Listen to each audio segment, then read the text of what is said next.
pecado é uma desobediência. Toda desobediência é pecado. E a Bíblia nos mostra que no livro de Gênesis capítulo 3, quando começou o pecado, a origem do pecado, foi quando Deus falou para Adão e Eva: não coma deste fruto. Deus sempre vem alertando: não coma do fruto proibido. E as pessoas estão indo. Mas o pecado começou pela desobediência de Adão. Aí começou, quando a gente erra, aí fica jogando, não, mas fulano mandou fazer assim. E com Adão também foi a mesma coisa. Quando Deus chamou Adão: Adão, onde estava? Começou o pecado ali, porque não deu ouvido, não obedeceu. A desobediência é por onde começa todo o pecado. E o pecado vem uma coisa, vai trazer outras consequências. Então, o pecado, que no grego, no hebraico, é ratá, no grego, ramartos, e no latim, pecado. Nós vemos cada dia mais o número de pecados aumentando. A Igreja Católica, ela diz que são 4 pecados, 7 pecados capitais. E alguns dizem que existe pecado para a morte e pecado que não é para a morte. Mas todo pecado é pecado. Diz pecado pequeno e pecado grande. Todo pecado leva à morte. E por causa deste pecado, deste mal, nós hoje estamos sofrendo. Alguns que dizem assim: se Deus criou todas as coisas, Ele também criou o mal. Deus não criou o mal. O mal fomos nós que criamos pela nossa desobediência. Deus só dá coisa boa, minha filha. Ele não dá mal para nós. Mas muitas vezes, por nossos erros, nossos pecados, nós pagamos o preço. Feito hoje, a mulher estava comentando comigo: irmão, quando essa sua carinha, quando era novo, o senhor gostava de falar que é mesmo. E hoje eu não tenho que reclamar.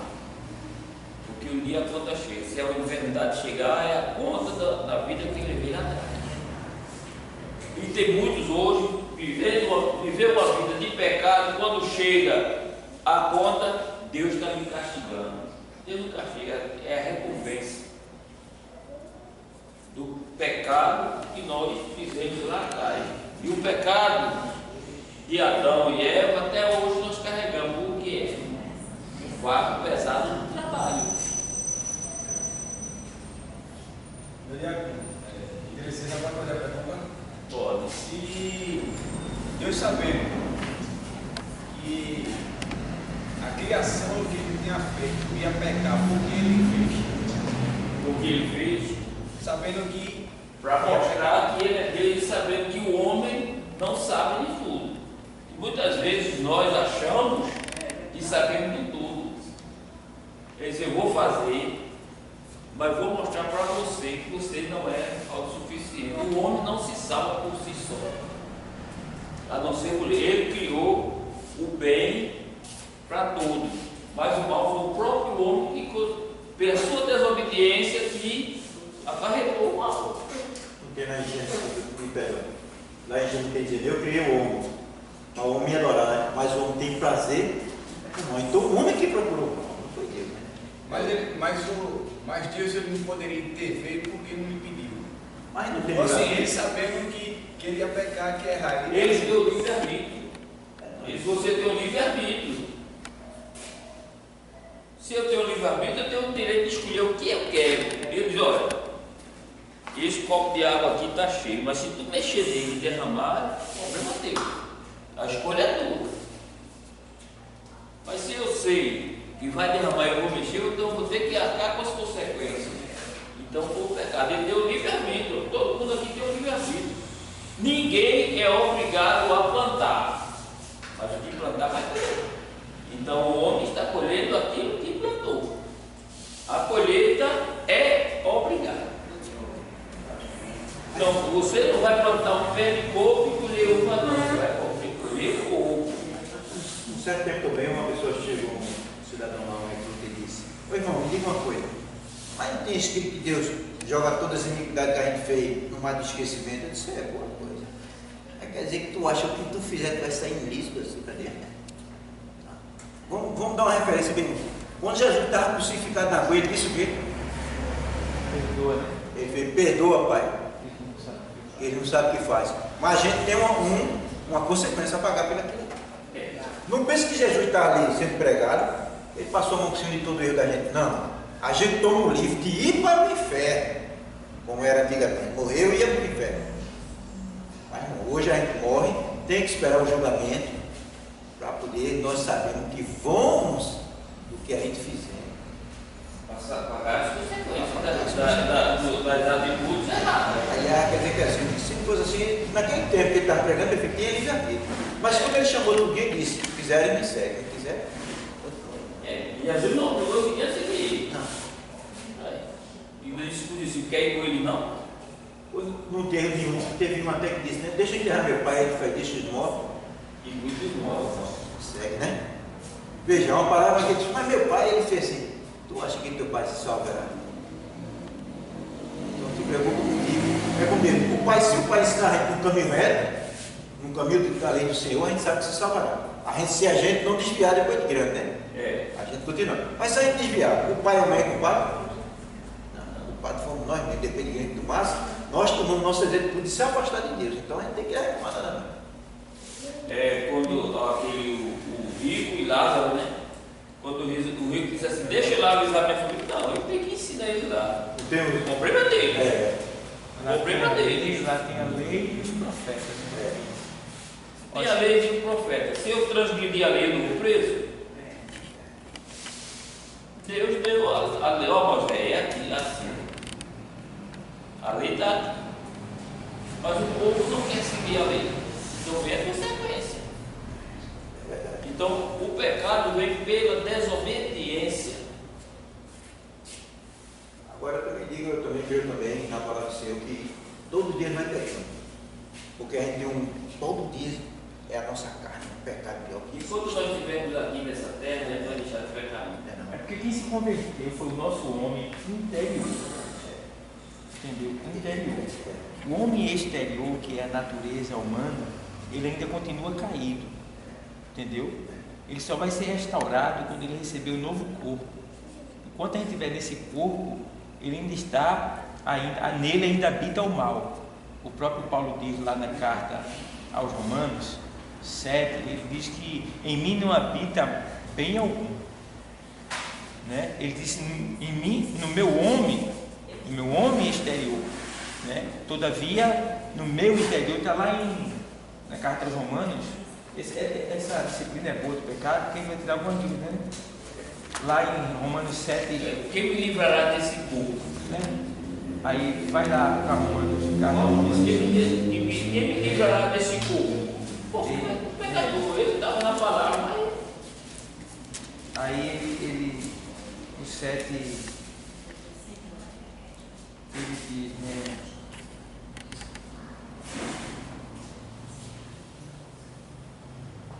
O 7, eu sei minha Bíblia aqui, minha Bíblia já é afiada, mas estou com outra Bíblia.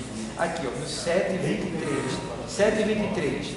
Ó, vê, no 7:20 diz assim, ó: mas se eu faço o que não quero, já não sou eu quem o faz, e sim o pecado que habita em mim. Veja, ele é convertido aqui, mas o pecado ainda habita nele. Um dos sinais que a gente está ainda sobre o pecado, não dominado por ele, mas sobre ele, é que a gente está envelhecendo.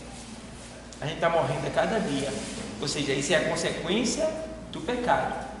Então, a nossa criatura caída lá do Éden, ela ainda continua morrendo. Quem escapou foi o homem interior, que é o quê? A nossa alma, né? Porque vocês sabem que a alma e o espírito, eles são fundidos.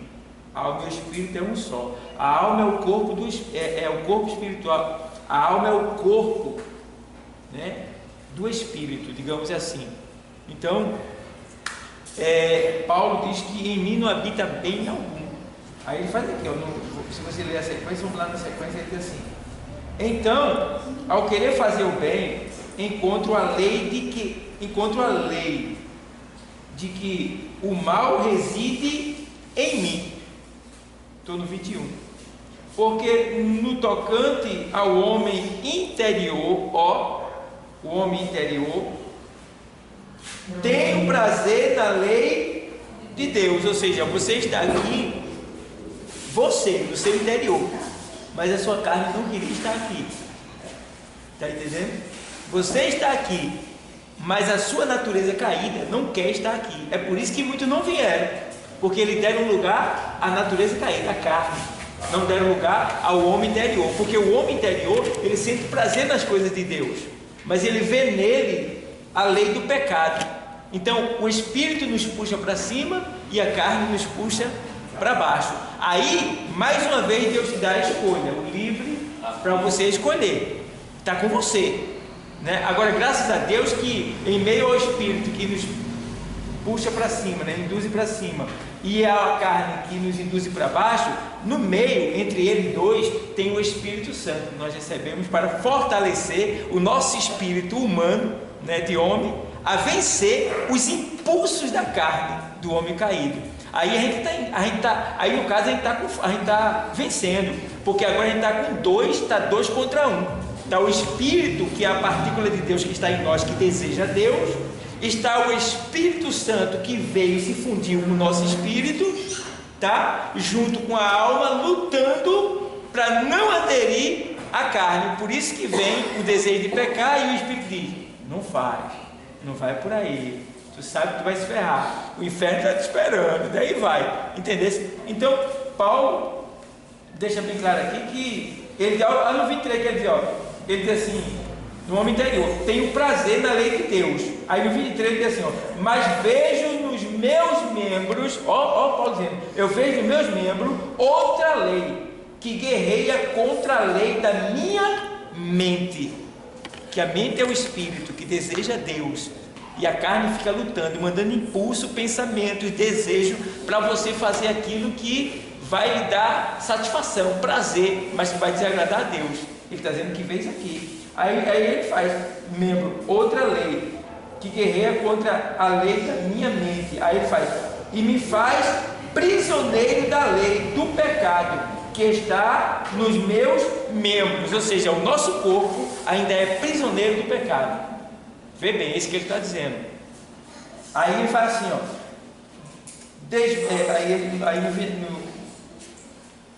da lei do pecado, que está nos meus membros.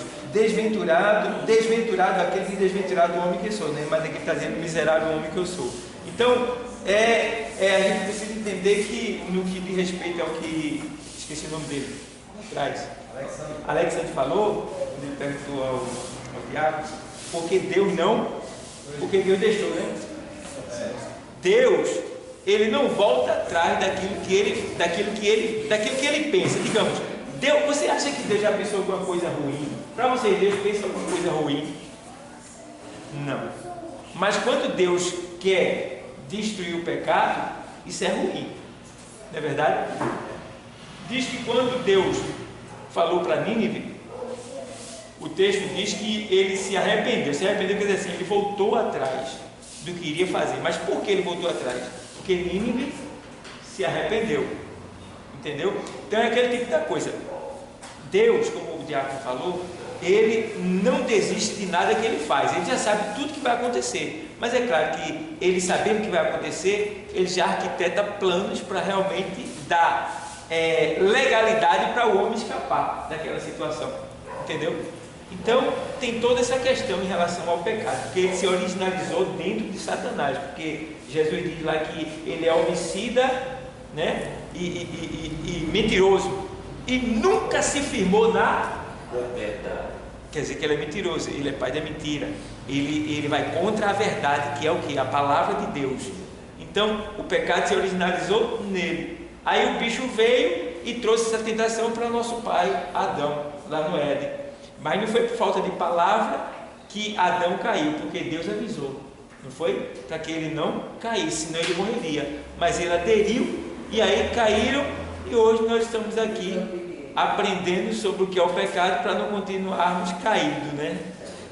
Então essa passagem ela se revela também em Isaías 38, quando fala através do profeta Isaías, quando ele foi falar para o rei Ezequias, dizendo que põe a tua casa em ordem porque tu vai morrer. Quando o Ezequias voltando aí, na oração, aí Deus se arrependeu, é isso, a justificação assim, mais ou menos mais clara, né? Essa palavra que não, precisa mais 15 anos de vida. Ali na verdade, não era porque Ezequiel estava em pecado, entendeu? Realmente ele estava enfermo e iria morrer. Ele já tinha cumprido ele já tinha feito muita obra de Deus, tá? Glorificado a Deus.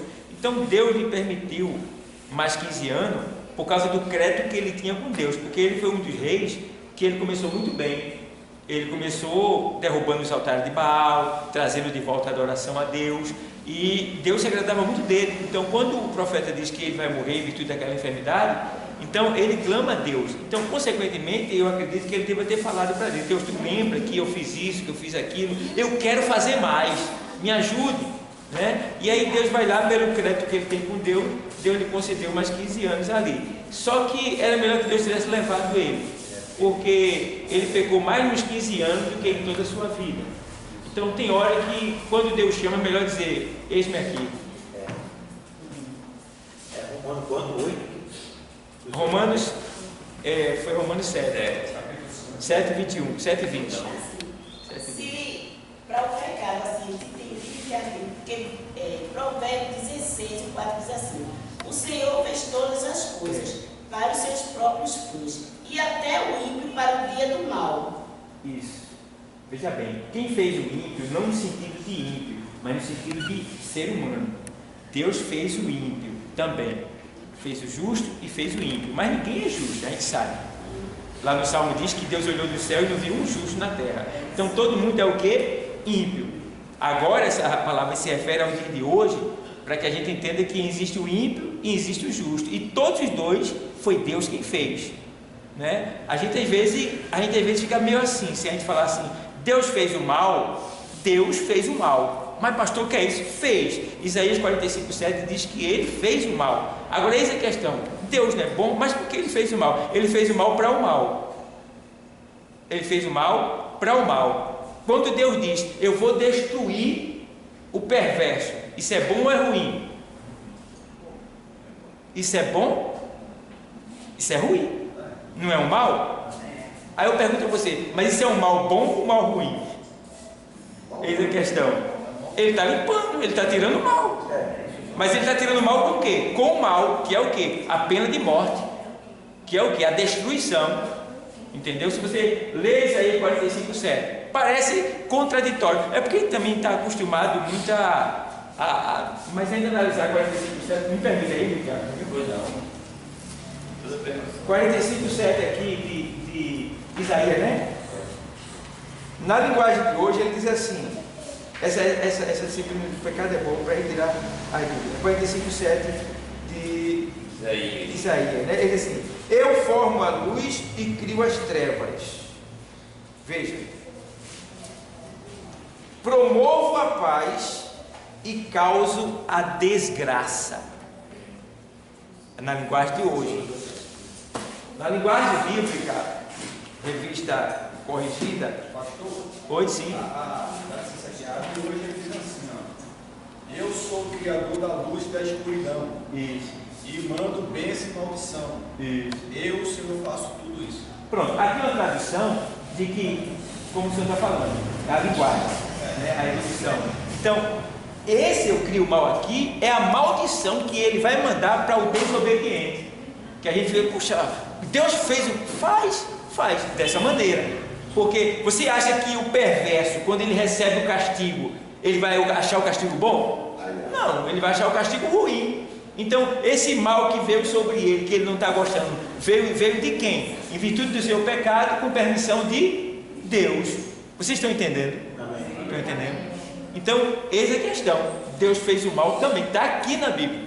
Ele fez o bem e faz aqui o mal. Agora, o mal é para o mal, para o perverso, não é para o bom.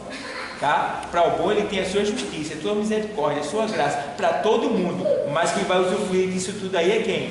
O justo, aquele que aderiu, que obedece a Deus. O que é desobediente, vai vir o mal sobre ele. E o mal foi quem que fez? Foi quem que permitiu? Está entendendo? Agora, Deus não fez Satanás, lembrando bem, viu? Deus fez o anjo, tá? O querubim. Satanás é um nome que quer dizer acusador, tá? Isso aí aconteceu depois que ele pecou. Vocês estão entendendo? Eu estou lá peleado. Alguma pergunta? Pergunta. Pode perguntar. Como também escrito que assim, eu criei, né? Aí diz assim, eu fui assim, não foi o diabo, ele fez luz, né? Mas eu criei o inferno para o diabo e seus anjos, né? Não, ele diz assim, o inferno foi criado para o diabo e seus anjos. Então está vendo que veja, nem Satanás pôde fazer, foi Deus que fez. Então quer dizer que a desobediência dele foi que fez Deus fazer uma coisa ruim para ele. Isso aí, vou criar isso aqui para vocês, porque quem não for por mim é do Deus, né? Até o inferno, né? Que é um lugar, é bom o inferno? Não. Foi Deus que fez. Veja, então o inferno é um lugar mau, um lugar terrível, um lugar. Foi Deus que fez. Mas quem vai falar é um bonzinho? Vocês estão entendendo, pessoal? Amém. Tem alguma dúvida aí, acrescenta, se não souber, mas a gente precisa aqui fazer esse fórum de debate, justamente para vocês ter refutação quando ímpio, quando alguém lhe questionar na rua, no evangelismo, tá? Então vai ter perguntas, algumas interrogações. Quando eu sair para evangelizar, nas aulas vocês vão aprender, e quem evangeliza comigo aqui sabe que eu evangelizo e pergunto: qual é a sua dúvida? Qual pergunta você gostaria de fazer? Qual é a sua dúvida? Eu estou à sua disposição, pergunto, o que você quiser eu vou lhe responder. Eu sempre falo isso, deixa a pessoa à vontade depois da entrevista. Então, a gente precisa ter justamente esse cuidado aprendendo aqui, que é para vocês terem a ousadia de perguntar a quem vocês estão evangelizando, qual é a sua dúvida. É por isso que a gente precisa conhecer Jesus, precisa saber o que é o pecado, o que é a santificação, é justamente para isso, para que quando o camarada seja evangelizado por você, ele não precisa de mais ninguém para evangelizar ele. Deixa agora o Espírito Santo trabalhar e ele vai chegar na igreja. Deus já está livre já, ele já foi bem evangelizado. E não importa quanto tempo, porque já vi, me perdoe a expressão, mas tem determinadas igrejas que dizem assim, o dirigente diz assim, só passa 5 minutos com cada pessoa. Não, eu passo até 1 hora. Eu mando até o grupo ir, fico com mais 1 ou 2 comigo e passo ali o tempo que aquela pessoa me permitir, dando um estudo para ela, explicando tudo que ela quiser. Se for possível, eu fico só com ela ali. Não tem problema nenhum, eu não vou salvar o mundo, eu estou ali para evangelizar. Se eu encontrei aquela alma necessitada de faminta, eu vou dar tudo que ela pedir a mim. Está entendendo? Então não tem tempo determinado para você ficar com o pecador falando de Jesus. Fale até ele dizer assim, não tenho dúvida. Sobre uma dúvida que eu tenho aqui, assim, eu tive pequenos esclarecimentos sobre o livro de Jó, no capítulo 41, sobre o Leviatã. Esse monstro, ele está dentro do mar, como alguns pregadores eles descrevem, alguns professores, e vai chegar o tempo que ele vai se despertar. Olha, fugiu um pouco do assunto, né? Não, mas assim, eu queria... a gente tá. Mas fala o seguinte, para a semana eu trago sobre o Leviatã para vocês, tá bom? Eu trago uma reflexão sobre o Leviatã, porque eu tenho isso aí. Porque uns assim, alguns esclarecimentos, ele fala que hoje o Leviatã dá uma descrição como aquele filme que passa que sai de dentro do mar, aquele animal Godzilla. É mais ou menos na descrição. Não. Agora, alguns chegam até a dizer que, lá, citando o livro de Jó, que o Leviatã ali é Deus. Alguém aqui já ouviu falar? Já ouviu? Evandro já viu. Usa aquele texto como sendo Deus. Não tem nada a ver. Entendeu? Assim, porque como ele vem dentro do mar, essa passagem fala dentro do mar. Aí eu digo, não, peraí, quando eu tiver uma oportunidade, e agora eu tenho essa oportunidade de poder abrir mais um pouco minha mente. Porque você sabe o que é o Leviatã na verdade? Ele é um jacaré, um crocodilo. Vê bem. Aí se você vê o que diz lá sobre o Leviatã, a força dele está no pescoço, onde é que está a força do crocodilo? Segurou a boca dele, acabou a força dele. Está entendendo? A mordida dele é não sei quantas toneladas. quando ele pega. Então, fala sobre as recomendações assim, de mundo assim, essas coisas que não há de perfurar por ele da camada que há sobre o seu corpo, o Leviatã. É isso mesmo. Você vê que veja, porque é como se ele fosse um crocodilo gigante. O crocodilo com a faca você não consegue cortar ele com facilidade, não. Entendeu? E tem um retrato lá no alto. Bota no modo avião, meu celular está no modo avião. É só baixar assim ou então desliga ele. É verdade. E os soldados chegaram a tirar de fuzil, porque tem duas qualidades de fuzil, né? Tem um fuzil que vai 1.000 metros e tem um que vai 2.500 metros. O quê? Fuzil. Fuzil. Fuzil. Sim. Assim. É atirando. Aí diz que um de 1.000 metros atiraram no crocodilo, parecia que ele não estava sentindo nada, parecia que era a costa que ele fazia assim. Aí o cara disse, quer dizer que um bicho daquele chega a terra e resiste uma bala de fuzil. O couro dele é muito. O couro dele aí. Então o Leviatã ele é um crocodilo gigante em algumas linguagens. Entendeu? Mas vamos estudar mais sobre ele. Mas é porque eu estou sem minha Bíblia aqui, eu tenho tudinho já na minha Bíblia já preparado sobre o Leviatã. Quando ela chegar eu explico para você. Tive algumas dúvidas. Vamos lá? Vamos. Glória a Deus. Vamos para a apostila. O que é pecado? A palavra pecado vem do termo hebraico e do grego hamarteno, que querem dizer errar o alvo. O alvo da vida é quem? Cristo. E se a gente se desvia? Está no pecado. A Bíblia também chama o pecado de transgressão, impiedade, injustiça, desobediência e iniquidade e algumas coisas mais, né? Porque são tanto pecado que a gente acha que não tem, né? Quando o Paulo diz assim, examine-se o homem a si mesmo, se a gente tirar o raio-x da gente, pela misericórdia, só Jesus na nossa vida, viu? A origem do pecado. Deus criou o pecado, porém todos nós sabemos que Deus criou o homem à sua imagem. Deus criou o pecado quando disse a Adão: a árvore do conhecimento se tornou. Em vez dessa árvore está pecando, vai cair. Porque ele sabia que o homem, ele sabe que nós somos errantes. Ele disse: eu vou provar a Adão ali agora. Vai, Adão. Se tu comer, ele deu o livre-arbítrio. Ele disse: não coma. Ele deu a ordem: não coma. Deus diz a mim: não faça. Aí a gente vai e faz. Deus não vai lhe impedir de pecar. Se você quiser pecar, pode pecar. Ninguém aqui está livre, não. Pode fazer o que quiser. Ele está vendo. Com isso, podemos afirmar que a semelhança de um Deus puro e santíssimo jamais introduziria em toda a espécie humana algo tão terrível como é o pecado. Deus não vai botar o pecado em nós, não. Nós é que vamos atrás dele. O homem que vai atrás de pecar.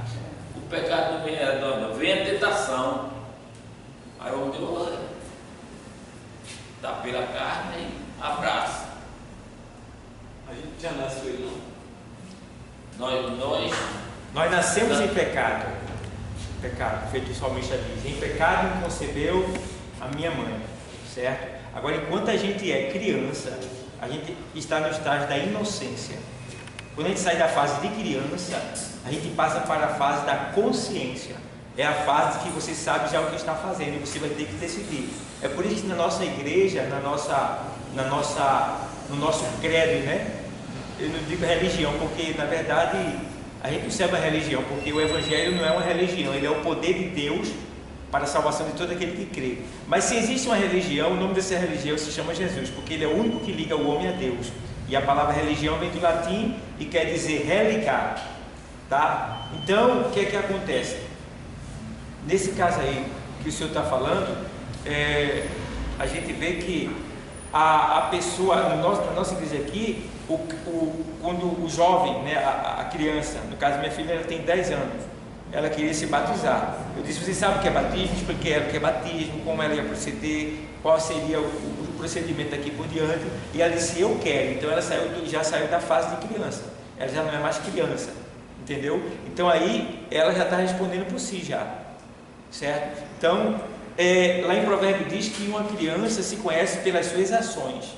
Então você sabe que uma criança é criança pelas ações dela, pelo entendimento dela. Então, quando ela atinge o estágio da consciência, então ela vai ter que decidir escolher Deus ou ficar no mundo, entendeu? Mas a gente nasce em pecado. Agora tem esse período que enquanto a gente é criança, tem um anjo. A criança é o único ser que existe um anjo acampado o dia todo com ela. O dia todo. Eles trocam de turno. Vai porque o próprio Jesus disse que esses pequeninos, os anjos assistem a meu Pai. Tudo isso me faz memória, nos evangelhos fala sobre isso aí, que os anjos que cuidam das crianças, eles assistem a face de Deus todo dia. Então eles sobem e descem. Por isso que se você vê na internet os acontecimentos que tem com criança, você diz assim: como é que isso aconteceu com a criança e ela escapou, né? Acontece cada coisa que você fica bobo assim. É o anjo do Senhor, o anjo da criança cuidando dela. Então cada criança, ela tem um anjo. Isso é bíblico, né? E os judeus acreditam, no judaísmo eles acreditam que cada um de nós temos um anjo parecido com a gente. Por isso que lá em Atos dos Apóstolos, quando Pedro chama a menina, lá quando ele sai da prisão, aí a menina diz: Pedro está aí, mas a igreja sabia que Pedro estava preso. Aí alguém disse: é o anjo dele. Então no judaísmo acredita-se que nós temos um anjo parecido com a gente. Isso não é bíblico, tá? Se for uma falácia de lá, de Atos dos Apóstolos. Foi. O que acontece no acidente nas crianças? Acontece porque ela está sob pecado. O que acontece ao ímpio sucede também ao justo. A gente está exposto, todo mundo. Não tem isso aí não, entendeu? A diferença é lá, que ela não precisa de crer para poder ser salva. Ela já é salva.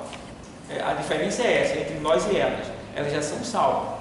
E a gente não, a gente tem que confessar. Essa parte que o senhor fala aí, se a gente estiver pregando, a gente tem que pregar o que está aqui na Bíblia. Essa parte que o senhor falou que não está na Bíblia, a gente não pode pregar não. O senhor falou qual? Não. Agora que o senhor falou do anjo.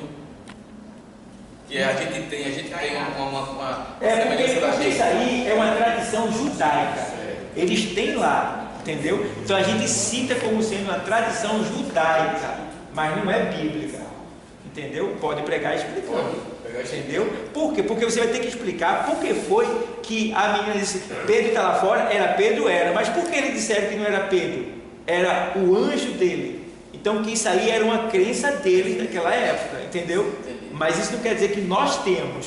Agora, nós temos um anjo quando a gente vai passar por um perigo, uma situação que Deus vê que a gente não vai conseguir escapar. Aí ele diz, lá no Salmo, diz que Deus dá ordem aos seus anjos para que acampem ao redor daqueles que o temem e o livra do mal, entendeu? Mas esse anjo, ele é momentâneo, ele só vem quando Deus vê que realmente vai além do que a gente vai poder escapar, entendeu?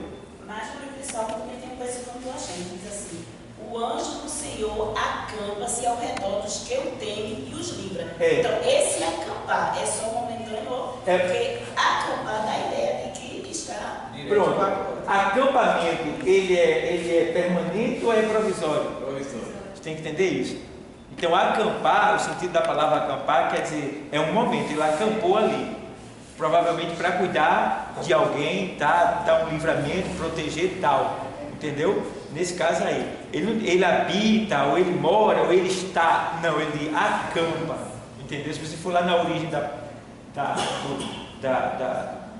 que está escrito aí, você vai entender que no hebraico, você vai entender que quer dizer que é uma habitação momentânea, um momento que ele habita ali, que ele está ali, porque se teve um acontecimento de um missionário, estava na África, e ele ia comprar remédio, e o ladrão planejaram matar ele.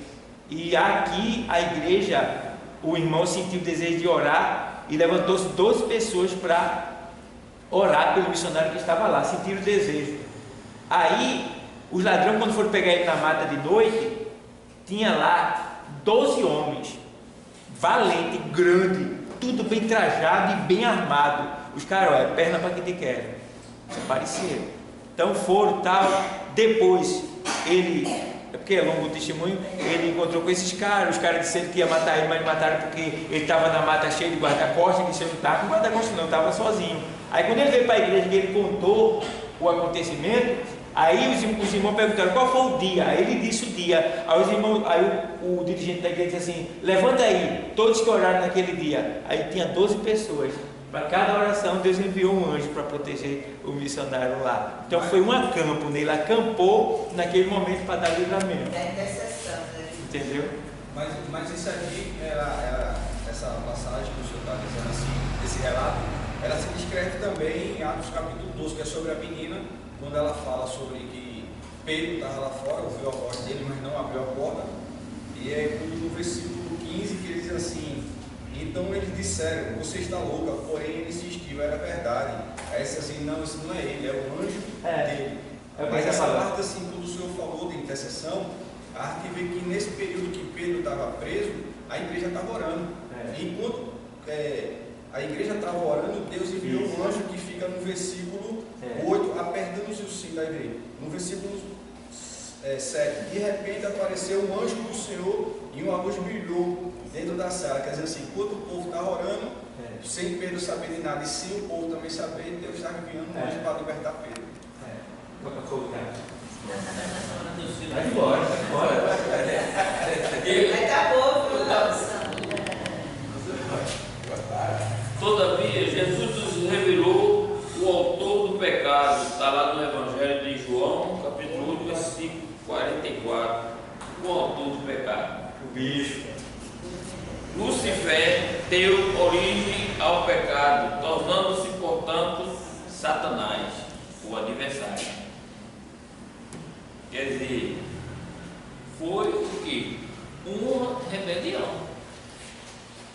Quando ele rebelou-se contra Deus, queria ser maior do que Deus. Uma coisa nós sabemos que nós somos maior do que Deus.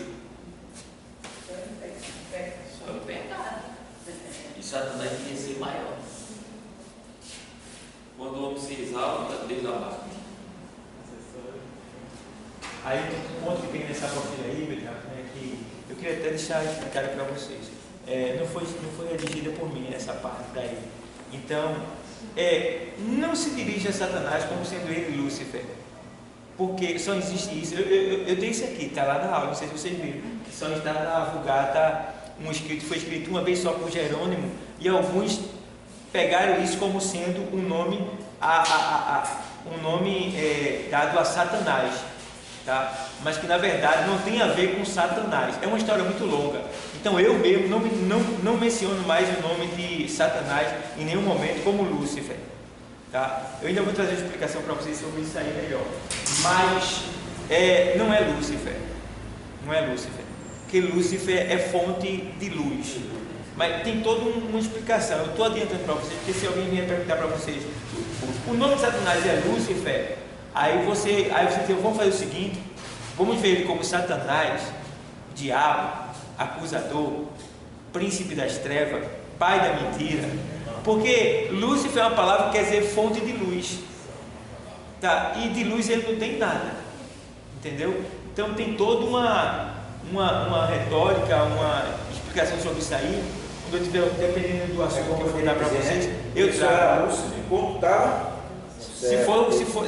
Se fosse o caso, né? Mas aqui na tradução da nossa Bíblia, foi o Jerônimo que traduziu isso aí como sendo Lúcifer, Satanás, e aí todos pegaram. Mas eu expliquei isso aqui nas aulas, nos acréscimos extras aqui para vocês, está lá nas aulas, tá? Mas eu ainda vou procurar para linkar vocês.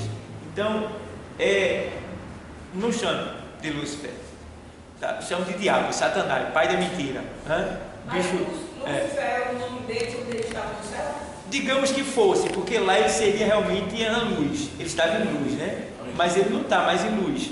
Então, aí o nome dele não é Lúcifer, mas Jerônimo, quando traduziu uma das nossas traduções, ele foi e colocou como sendo ele Lúcifer, entendeu? Mas não é. Se você ver lá em Ezequiel 28, você vai ver que ele, tu eras, não é mais. Se ele foi, não é mais. Se ele foi Lúcifer, nessa linguagem. Então tem todo um procedimento literal,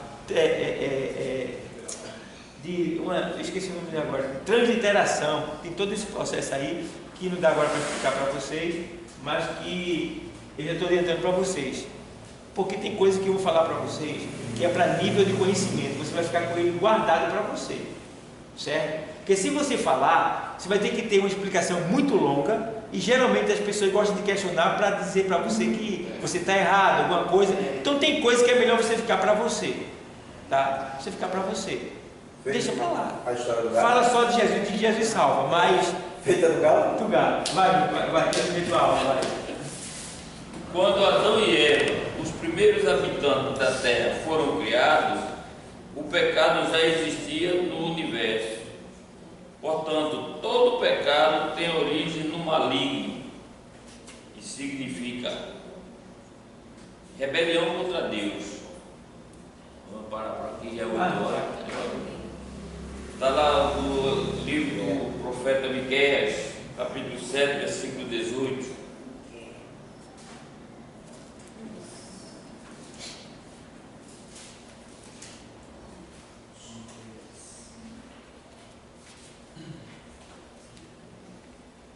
Deus não é outro Deus, como tu, pois perdoa os pecados e a maldade daquele do teu povo, que ficaram vivos.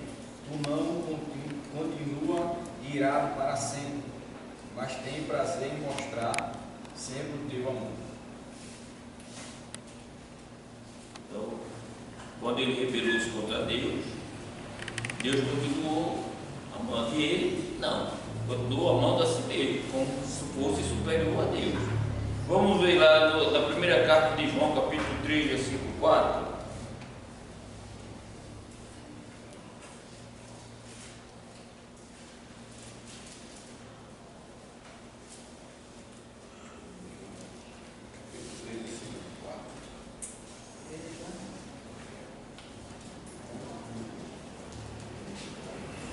Qualquer que comete o pecado, também comete iniquidade, porque o pecado é iniquidade.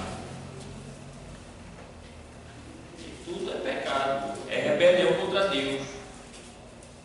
Tudo pecado é rebelião contra Deus. Na carta de Paulo aos Efésios, capítulo 7, 1, versículo 7, diz que é um delito contra Deus. Todos os nossos pecados vão contra Deus. Aí diz assim, não, mas eu pequei porque para fazer assim, para fazer o amor. Não, tu pecou porque tu fizesse errado. Porque muitas vezes nós pecamos também por omissão.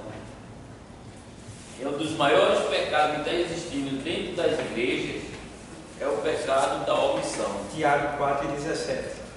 Aquele que sabe o bem que deve fazer e não faz, comete pecado. Você sabe o que é para fazer e não faz. E tem muitas pessoas que Deus manda entregar uma mensagem, mas porque considera, não entrega. Deus vai cobrar, porque omitiu. Não quis dar a mensagem que Deus deu para não ferir. Mas se Deus quer que avise que é para não se perder. É isso que está acontecendo. Muitas igrejas estão cheias porque estão passando a mão por cima do pecado para as pessoas não saírem. Mas o Evangelho de Cristo, a palavra de Cristo é confronto. E Ele todos os dias está nos repreendendo. Vai ter pessoas que recebem a mensagem que é de assim, eu sou profeta, e na hora de levar a verdade para quem tu ama. Ser profeta é pagar preço, porque tu vai pagar um preço porque vai levar a verdade para alguém, e tu vai sofrer as consequências, pode perder até a amizade.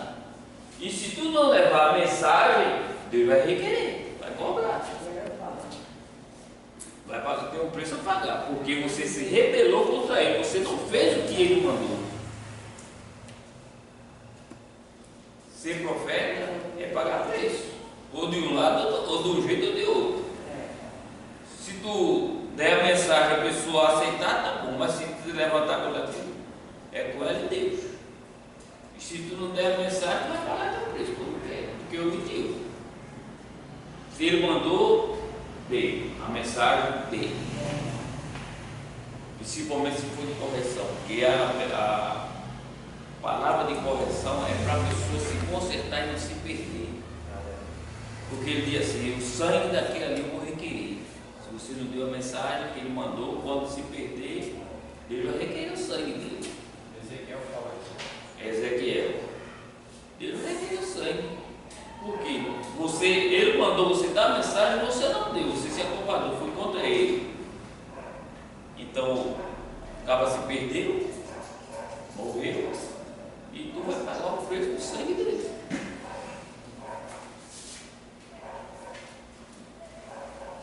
Atos dos Apóstolos, capítulo 8, versículo 22.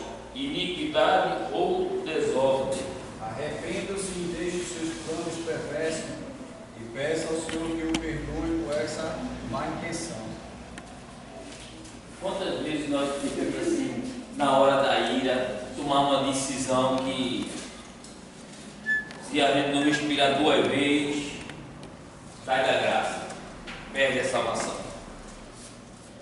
E principalmente nesses últimos tempos, quando você está fazendo a obra, o inimigo se levanta que é para tirar você do foco. Errar o alvo que é Cristo. Você vai acertar ele e vai errar o alvo que é Cristo. Carta aos Hebreus, capítulo 2, versículo 2. Desobediência. Ensinam os mais velhos a serem moderados, seres prudentes e firmes na fé, no amor e na perseverança. Ensine os mais velhos. Nós temos obrigação de ensinar. Porque nós não sabemos, mas temos que pedir a Deus um discernimento. Tem uma irmã que ela ligou para mim umas 2 vezes, eu não atendi, por causa do corre-corre lá no trabalho. Todo dia eu mando as mensagens. Quem acompanha no grupo, veio mandar mensagem também no grupo. Ela disse: irmão, o senhor não quer falar comigo mais não? A minha mensagem mandou. Estava passando por um processo da tentação da carne. Digo, vai orar e jejuar e pedir direcionamento a Deus. A gente tem que dar um conselho, porque quem está na cena só quer o melhor, mas a gente que está fora da cena, a gente tem que olhar com os olhos do olho espiritual. E geralmente quem está numa briga quer sair, quer desabafar? Não, né? Quer ir até o fim, até se vingar, né? Muitas vezes se levanta até com quem quer desapartar, que geralmente é quem mais é prejudicado, é quem vai se intrometer na briga. Mas você está vendo ali, quer tomar, tem que ajudar. E é nossa obrigação, que está à frente da obra, orientar. E tem pessoas necessitadas da nossa palavra. Muitos até se sentem vergonha, mas tem pessoas ainda que procuram a gente para conversar, pedir uma palavra, pedir uma explicação. Porque Deus nos colocou para quê? Foi para ficar só sentado aqui olhando o pastor pregar? Não. Ele mandou ir. Então, se Ele nos deu a responsabilidade, nós temos que cumprir com essa responsabilidade. Aí, se eu não der um conselho a quem pedir a mim, quem Deus vai dizer: não desse o conselho, que tu sabe, tinha a palavra para dar, não desce, agora tu vai pagar porque tu não desce. E ela se perdeu. Mas é o que nós temos que dizer, que é a desobediência, não fazer o que Deus mandou. Eu disse a ele que ele ia levar o hino, então a gente tem que levar a palavra. Incredulidade. O Evangelho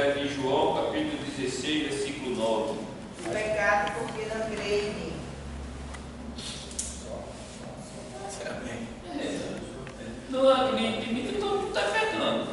Porque viu eu fazer tudo isso, ainda não quer em mim. Jesus, quando chegou na terra dele, mesmo quando ele voltou,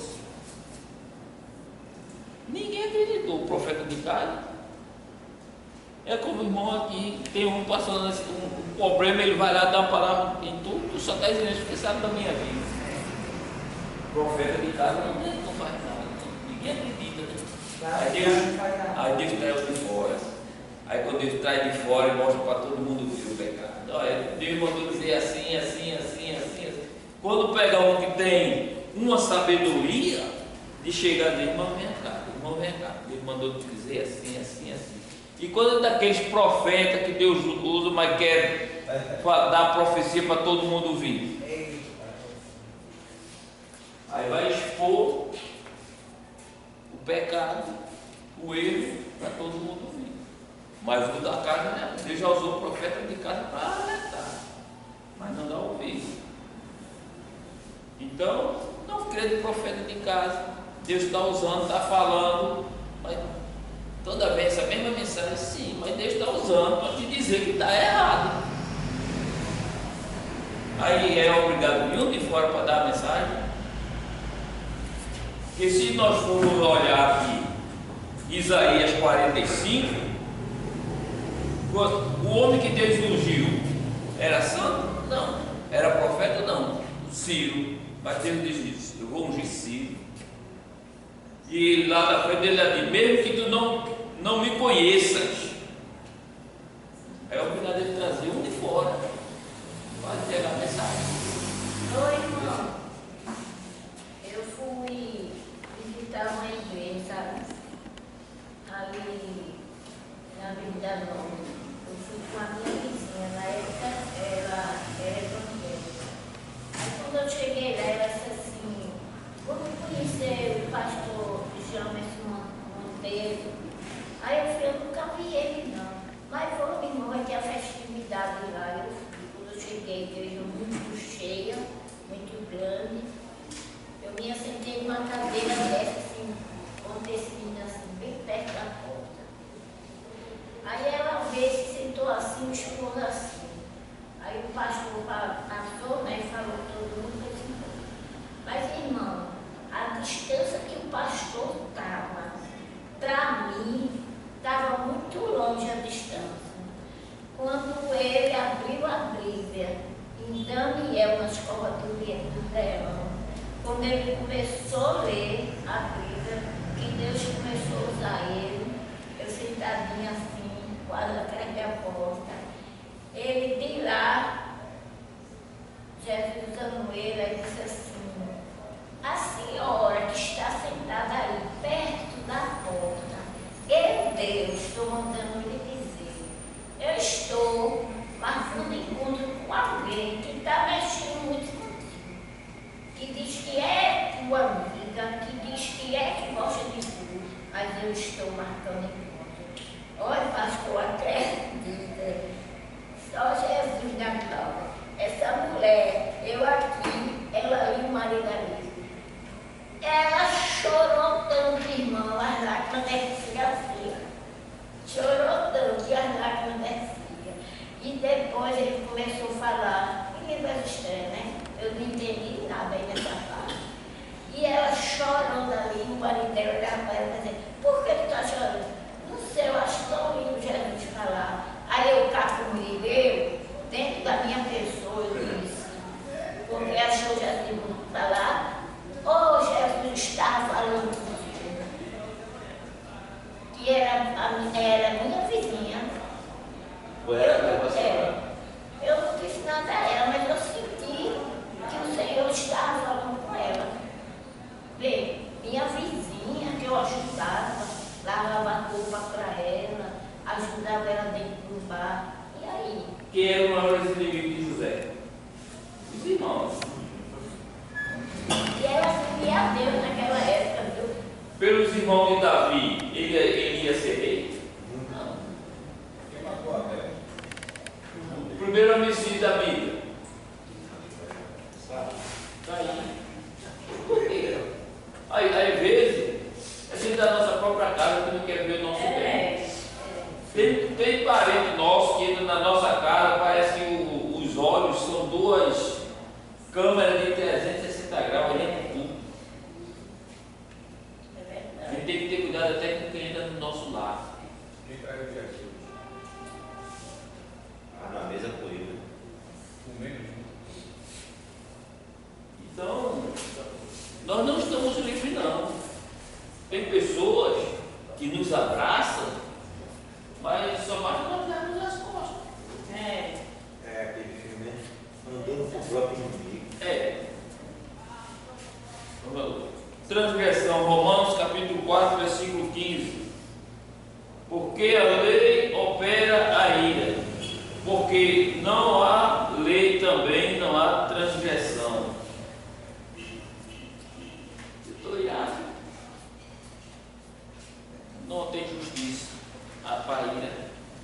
Aí quando toma uma decisão errada, aí vem a justiça. Quantos hoje estão pagando preço por uma decisão na hora da ira? Quando o profeta Isaías disse, olha, quando chegar a ira, entra no teu quarto, fecha a tua porta e só sai de lá quando a ira passar. Porque Tiago diz, o Senhor não opera onde há ira. Deus não opera não. E quando eu tiver com ressentimento e desejo de vingança, Deus não vai operar não. Esquece, leva para o lado do esquecimento, entrega na mão do Senhor e descansa. Que no momento certo, Ele vai ter